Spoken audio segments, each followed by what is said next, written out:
O Flamengo não ocupa a liderança, repito, não ocupa a liderança do Campeonato Brasileiro desde a última rodada de 2020, quando foi campeão ali com o Rogério Ceni. De lá para cá, nunca mais. Um time desse tamanho, né, que só cresce em contratações, em volume de elenco e tudo, mas que troca muito de treinadores, ele não ocupa a primeira posição do campeonato desde aquele tempo. É muita coisa. Breno, eu já vou passar para você, antes vamos ver o Gabigol? Boa. Vamos nessa? Bora lá. Não, sobre a pressão, estamos acostumados, jogamos praticamente todos os jogos com 70 mil pessoas no Maracanã. É claro que tomamos 3 gols de cabeça, mas agora é muito fácil apontar os erros. Foram alguns erros durante a partida, mas, assim, é ruim falar isso porque quando perde, né, você quer falar do juiz, parece que você está chorando, mas o juiz inverteu as faltas, expulsou nossos treinadores. A Conmebol é aqui do lado. São muitas coisas que acontecem na Libertadores e vocês sabem porque vocês estão aqui fora do campo. Faltas invertidas, falta no Wesley no 3º gol. Sim, são muitas coisas que acontecem, mas falar sobre isso agora parece que está chorando. Então, eu acho que foram muitos erros nossos, mas creio eu que foi um roubo muito grande.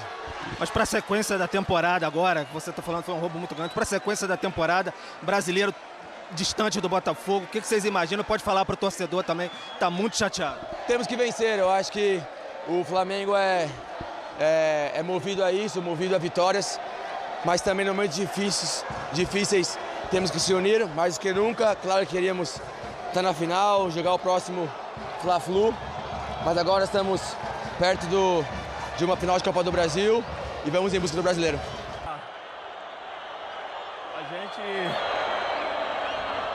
não conseguiu jogar, acho que da forma que a gente queria e merecia também. A gente conseguiu controlar o jogo bem, faltou um pouco de atenção, as bolas paradas onde eles eram muito fortes.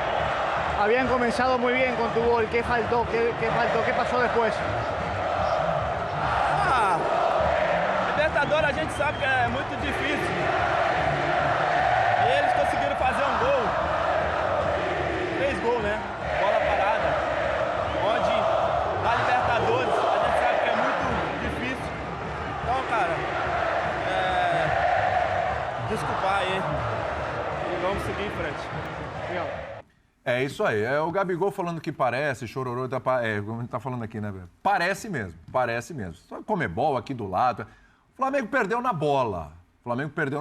O vexame que o Flamengo deu, a vergonha que o Flamengo passou foi na bola. E não foi só hoje, foi em 180 minutos, tá? Não matou o jogo na semana passada e hoje, de novo, abriu o placar, tomou uma virada, tomou um 3-1, o Flamengo perdeu na bola. Ah, pode reclamar, daqui a pouco a gente vai mostrar o lance e tal da reclamação ali, do gol anulado, que seria o segundo gol do Flamengo, poderia levar o jogo para os pênaltis, a gente pode mostrar e tal, mas na boa, de boa, a gente vai mostrar porque é a nossa obrigação, mas não foi isso. Torcedor do Flamengo sabe que não foi isso. Deixa o Breiler falar que a gente já cortou ele 200 vezes. Imagina, o abatimento do Bruno Henrique, apesar da tristeza, muito mais sóbrio do que o Gabigol, para explicar, para pedir desculpas para o torcedor.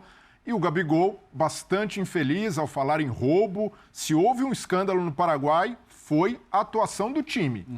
Isso precisa ser ressaltado. Tentar arrumar subterfúgio agora, tentar jogar em arbitragem, bastidor, para mim é, de certa forma, tapar o sol com a peneira. E o Birner tocou também num ponto importante sobre necessidade de reformulação do elenco.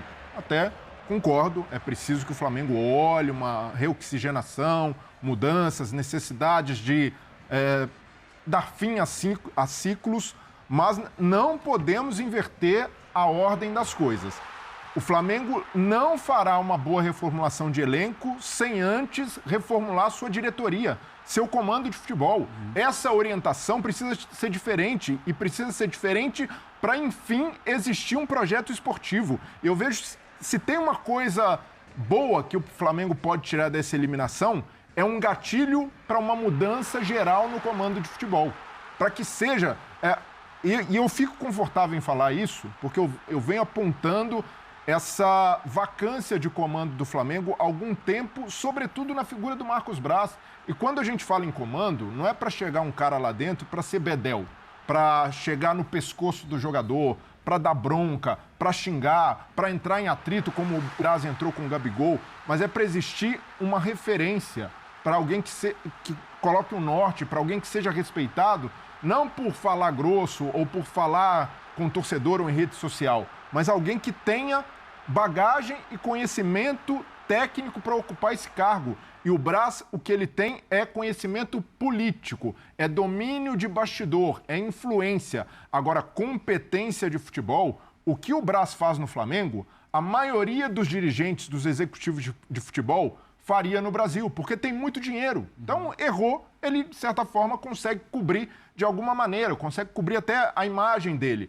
E hoje, o Braz não representa uma figura de comando no Flamengo. E ele não é respeitado ou visto dessa forma porque não vive o Flamengo 100% do tempo. E no ano passado, quando ganhou Copa do Brasil e Libertadores, vão dizer, mas era o Marcos Braz.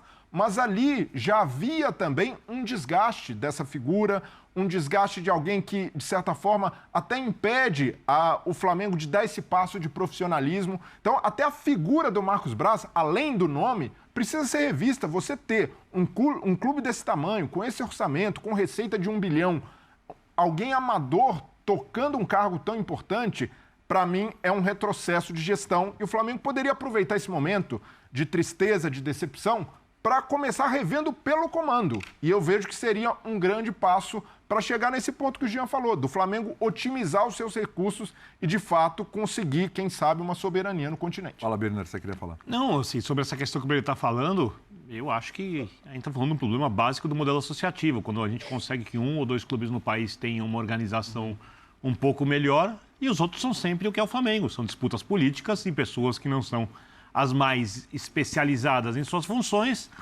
Quando o clube acerta, elas dão ordens nos especialistas. É assim, você tem um diretor do jurídico.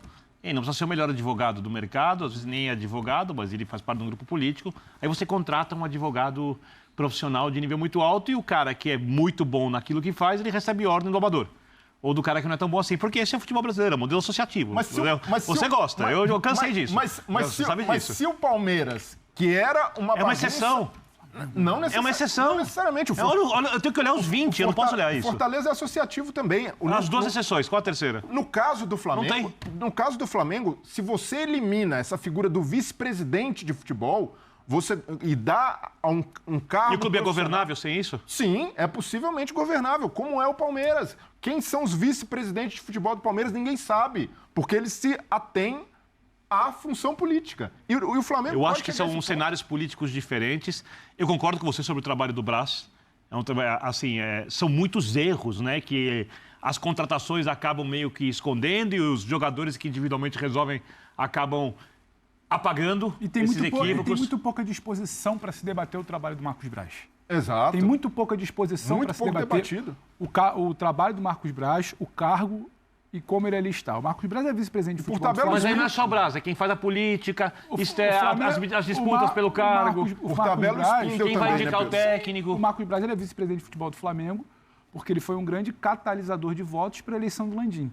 E o Landim já falou diversas vezes que ele não abre mão do Braz até o final do mandato, independentemente de resultado. Por isso que eu acho que esse tal desejo, eu concordo muito com o Breler, praticamente tudo que você falou, mas eu acho muito pouco viável nesse momento acreditar que essa eliminação de hoje vai ser essa virada de chave, porque esse 5º ano de gestão do Landim, 19, 20, 21, 22, 23, nunca houve um movimento que, quando não ganha, quando o Flamengo flerta com algum resultado esportivo ruim, há algum movimento de mudança. Sempre pela manutenção da figura, porque a figura ali ela tem uma importância. E aí você olha para entender o Flamengo de hoje, o Flamengo que vai a campo, o Flamengo que é passivo, o Flamengo que não compete, porque você precisa entender, né? Essa diretoria se baseava muito no a bola não entra por acaso. Sim. E ela não deixa de entrar por acaso também.